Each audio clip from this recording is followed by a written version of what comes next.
அனைவருக்கும் வணக்கம். இன்று எங்களுடைய தலைமை கழக அலுவலகத்தில் மாவட்ட, மாநில நிர்வாகிகளுக்கான கூட்டம் எங்களுடைய பொதுச் செயலாளர் தலைமையிலும், எங்களுடைய சமீபத்தில் எங்களுடன் வந்து இணைந்து எங்களுடைய குழுவின் தலைவராக இருக்கும் அண்ணன் செங்கோட்டையன் அவர்கள் முன்னிலையும் இன்று அந்த கூட்டம் நடைபெற்றது. இதுல வந்து மாநில நிர்வாகிகள், மாவட்ட நிர்வாகிகள் அனைவரும் கலந்து கொண்டனர். இதுல தேர்தல் பணி குறித்து அடுத்த 3 மாதங்கள் நடக்க வேண்டிய தேர்தல் பணி குறித்தும், எவ்வாறெல்லாம் நிர்வாகிகள் செயல்பட வேண்டும், என்னென்ன விதத்தில் நம்ம தேர்தலை எதிர்கொள்ள வேண்டும், என்னென்ன சவால்கள் நம் முன்னே இருக்கிறது, அதை எப்படி எதிர்கொள்ள வேண்டும், எந்த அளவிற்கு நமக்கு மக்களின் ஆதரவு இருக்கிறது, பொதுமக்களின் ஆதரவு இருக்கிறது, அதை முடக்க திமுக என்னவெல்லாம் செய்கிறது, அதை எதிர்கொண்டு எப்படி தேர்தலை சந்திக்க வேண்டும் போன்ற அனைத்து குறித்தும் ஆலோசிக்கப்பட்டு தீர்மானங்கள் நிறைவேற்றப்பட்டிருக்கு. அதுல தீர்மானங்கள் குறித்து ஏற்கனவே உங்களுடைய அனைத்து ஊடகங்களுக்கும் தீர்மானங்கள் அனுப்பப்பட்டிருக்கிறது. ஸோ இன்றைய கூட்டங்கள் சிறப்பாக நடந்து முடிந்திருக்கிறது. அடுத்த 3 மாதங்கள் நாங்கள் செய்யக்கூடிய அனைத்து பணிகள் குறித்தும் அடுத்த இந்த சிறப்பு குழு குறித்தும் அனைத்தையும் முடிவுகளும் எடுக்கப்பட்டு முடிவடைந்திருக்கிறது. கூட்டணி பேச்சுவார்த்தை குழு எங்களுடைய தலைவர் முடிவெடுத்து விரைவில் அறிவிப்பார். அதெல்லாம் தலைவரின் ஒப்புதலோடு தலைவர் தான் அறிவிப்பார். அதை விரைவில் அறிவிப்பார். இல்ல, அதுக்கான நாள்கள் இருக்கு, உங்களுக்கு எல்லாருக்கும் தெரியும். ஏன்னா தலைவர் அறிவிப்பார், ஏன்னா தலைவருக்கு தெரியும் எப்போது முடிவெடுக்க வேண்டும் என்று. சோ அந்த குழுக்கள் எல்லாம் விரைவில் எங்களுடைய தலைவர் முடிவெடுத்து அறிவிப்பார். அதற்கான தீர்மானங்கள் நிறைவேற்றப்பட்டு இந்த அனைவரும் முன்னிலையும் அது வந்து தலைவரின் ஒப்புதல். கூட்டணி குறித்து நிறைய கருத்துக்கள் இருக்கு.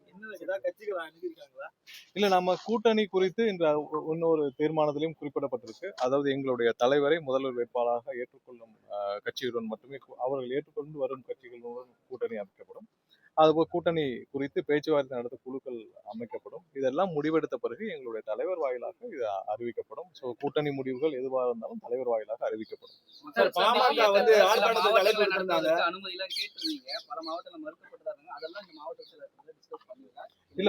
இல்ல, மக்கள் சந்திப்புல நடக்கிற சவால்கள், பிரச்சனைகள் உங்க எல்லாருக்கும் தெரியும். ஏன்னா எல்லா கட்சியிலும் நடக்குது. இதுல எல்லா கட்சியிலும் மக்கள் சந்திப்பு நடக்குது. நாங்கள் இப்ப வந்து கூட்டங்களாகவும், ஏன்னா ரோட் ஷோக்கு அவங்க அனுமதி இல்லாத பட்சத்துல கூட்டங்களாகவும் நடைபெறுவதற்கு நாங்க அனுமதி கேட்டு கொடுத்துருக்கோம். ஸோ அதுல நிறைய இடத்துல நிறைய இது ரீதியாக, காவல்துறை ரீதியாகவும் அங்க நிர்வாக குழு ரீதியாகவும் நிறைய வந்து எங்களுக்கு சிக்கல்கள் இருக்குது. இது எங்களுக்கு மட்டும்தான் இருக்குது, மற்ற எல்லா கட்சியும் நடத்துறாங்க. இது எதனால் திமுக செய்யறாங்கன்றது உங்க எல்லாருக்கும் தெரியும். ஸோ அவருடைய ஒரே குறிக்கோள் எங்களை எந்த விதத்திலும் பிரச்சாரம் செய்ய விடாமல் தடுப்பதற்கான. அதையும் தாண்டி கண்டிப்பாக மக்கள் இடத்துல பெரிய ஆதரவு இருக்குது. இதெல்லாம் மக்களும் பார்த்துட்டு தான் இருக்காங்க. எந்தெந்த வகையில எங்களுக்கு எல்லாம் முட்டுக்கட்டை போடுறாங்க, எந்தெந்த வகையில எங்களுடைய பிரச்சாரங்களை தடுக்கிறாங்க, எந்தெந்த வகையில எங்களுக்கு எல்லா விதத்திலும் முட்டுக்கட்டை ஒவ்வொரு இடத்திலும் போடுறாங்க, மக்களும் பார்த்துட்டு இருக்காங்க.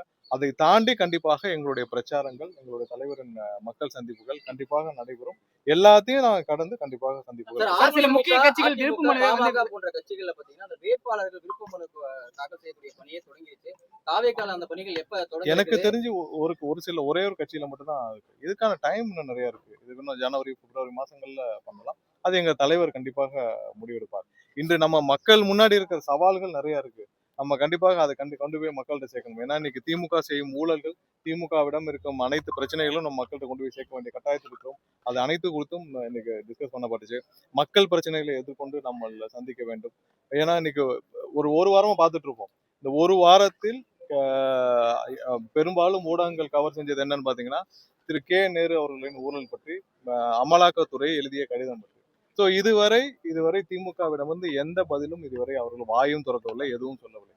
இது போன்ற விஷயங்களை கண்டிப்பாக மக்களிடத்தில் கொண்டு போய் சேர்க்க வேண்டும். ஏன்னா மக்களுக்கும் இது தெரிந்து கொள்ள வேண்டும். சாதாரணம் இல்ல, 1 கோடி 2 கோடி இல்ல, 1000 கோடி 2000 கோடி அளவிற்கு ஒரு துறையில் மட்டும், ஒரு அமைச்சரிடம் மட்டும் நான் பிடிபட்டிருக்குன்னு சொல்லிட்டு 2 கடிதங்கள் அமலாக்கத்துறை அனுப்பியிருக்காங்க.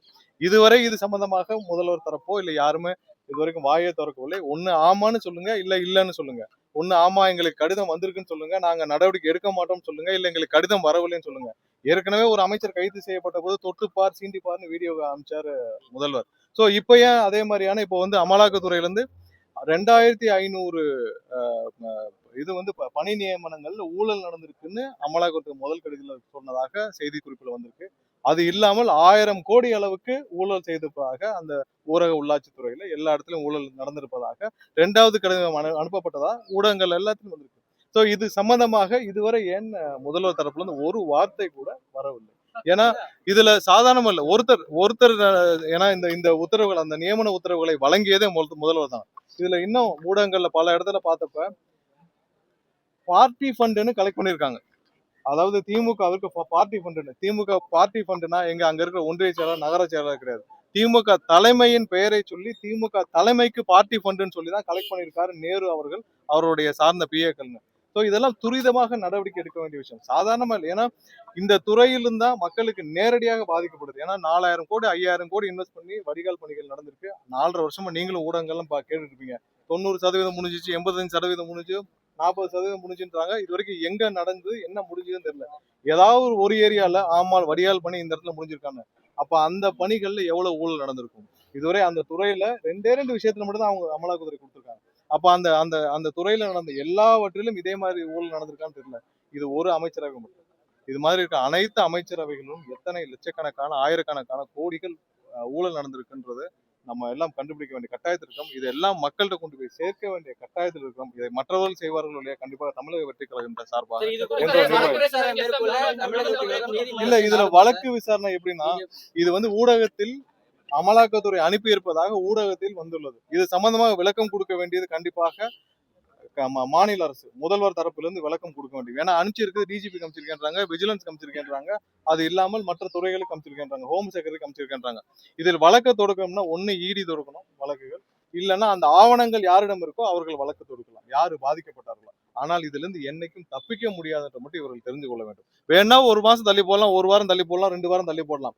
ஒண்ணே ஒண்ணு, ஒவ்வொரு நாளும் காலந்தாழ்த்தும் போது ஒவ்வொரு நாளும் சாட்சிகள் மறைக்கப்படும். எப்படி ஒரு சில பெரிய பெரிய கேஸ்ல, அந்த கொடைநாடு கேஸ்கள்லாம் எவ்வளவு பேர் மர்ம மரணங்கள் முடிஞ்சது.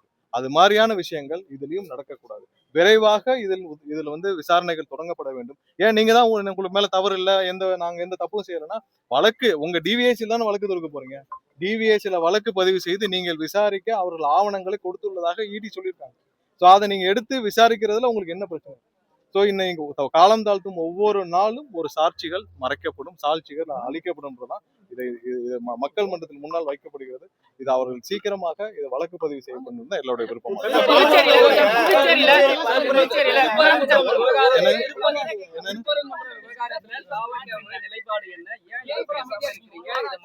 இல்ல ஒரு விஷயம் அதுல கோர்ட்ல பெண்டிங் இருக்கு, கோர்ட்ல ஆனா உத்தரவுகள் பெண்டிங் இருக்கு முதலாவதாக.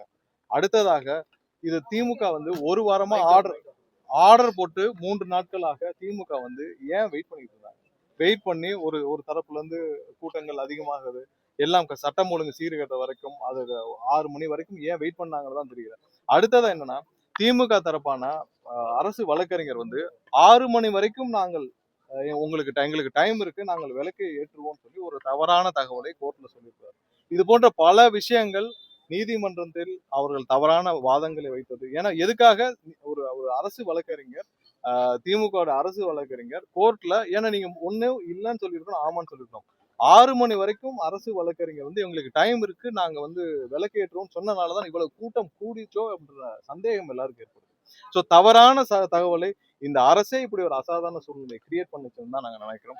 கண்டிப்பாக இதை வந்து அவர்கள் முன்னாடியே தடுத்து நிறுத்திருக்க முடியும். எப்பயுமே ஒரு பின்பற்றப்படுற ஒரு முறைகளை அவர்கள் எப்பவும் மாற்ற வேண்டிய அவசியம் கிடையாது. இல்ல இதுல நீதிமன்றம் 3 நாட்கள்ல அவங்க வந்து நீதிமன்றத்துல 3 நாட்கள் ஆணை பிறப்பிக்கப்படும் வச்சிருக்கு. நிறைய இடத்துல நீதிமன்றங்கள் நாங்கள் எப்பயுமே வந்து நீதிமன்றத்துல பெண்டிங் இருக்கப்போ இதை வந்து டிஸ்கஸ் பண்ண வேண்டாம்னு நினைச்சோம். ஆனால் இப்பவும் இதில் நீதிமன்றத்தில் இன்னும் பெண்டிங் இருக்கு, வரட்டும் அப்புறம் பேசிக்கலாம்.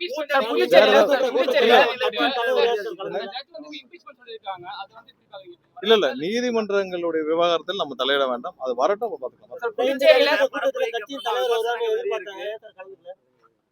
கட்சி தலைவர் நீங்க வருவார்னு எதிர்பார்த்தாங்க, தலைவர் வரல. இல்ல கட்சி தலைவர் வரதா இருந்தா அது அறிவிக்கப்படும்.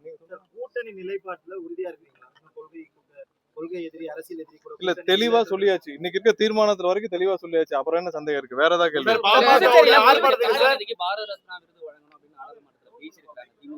இல்ல அவங்க எல்லாத்தையும் பேசலாம். அவர் வந்து முதல்ல இந்தியா முழுவதும் சர்க்காரியா ஊழல், விஞ்ஞான ஊழல் செய்தவருக்கு பாரத ரத்னா கொடுக்கும் போதெல்லாம் உலகத்துல எதற்கு எடுத்துக்காட்டா அவங்க கொண்டு போறாங்கன்னே தெரியல. அதெல்லாம் உலகத்துல இருக்க எந்த மக்களும் ஏற்றுக்கொள்ள மாட்டார்கள். வேற ஏதாவது புதுச்சேரியில ரங்கசாமி குறித்து எந்த ஒரு கேக்குறாங்க விமர்சனமும் அப்படின்னா, முன்வைக்கல. புதுச்சேரியில கூட்டணி போற திமுக கட்சி. விமர்சிச்சு பேசினவரு பாஜகவை மேலோட்டமா தான் பேசினாரு. அதனால மேபி அவங்க இங்க பாருங்க. பாஜகவோட செல்வதற்கான நீங்க வாய்ப்பு எவ்வளவு தூரம் நீங்கள் விமர்சனங்கள் வைக்கிறாங்க. பாரதிய ஜனதா கட்சியோட எங்களை நீங்க ரிலே பண்ணி பேசினாலும் தெளிவாக எங்களுடைய நிலைப்பாடுகளை நாங்க பல முறை தெளிவாக சொல்லிவிட்டோம். திரும்ப திரும்ப அதுல கேட்கறதுக்கு ஒன்றுமே இல்லை. பாண்டிச்சேரியிலையும் எங்களுடைய தலைவர் வந்து அது சம்பந்தமாக என்ன பேசணுமோ தெளிவா பேசிட்டாரு. ஒன்றிய அரசு என்ன சொல்லணும்னு தெளிவா சொல்லிட்டாரு. இது திரும்ப திரும்ப நம்ம பேசுறதுக்கு ஒண்ணுமே இல்லை. கூட்டணி குறித்து கண்டிப்பாக எங்களுடைய தலைவருக்கு தான் முழு அதிகாரம் இருக்குது. அதே இதுல எங்க நிலைப்பாடுகளும் எந்த மாற்றம் இல்லை.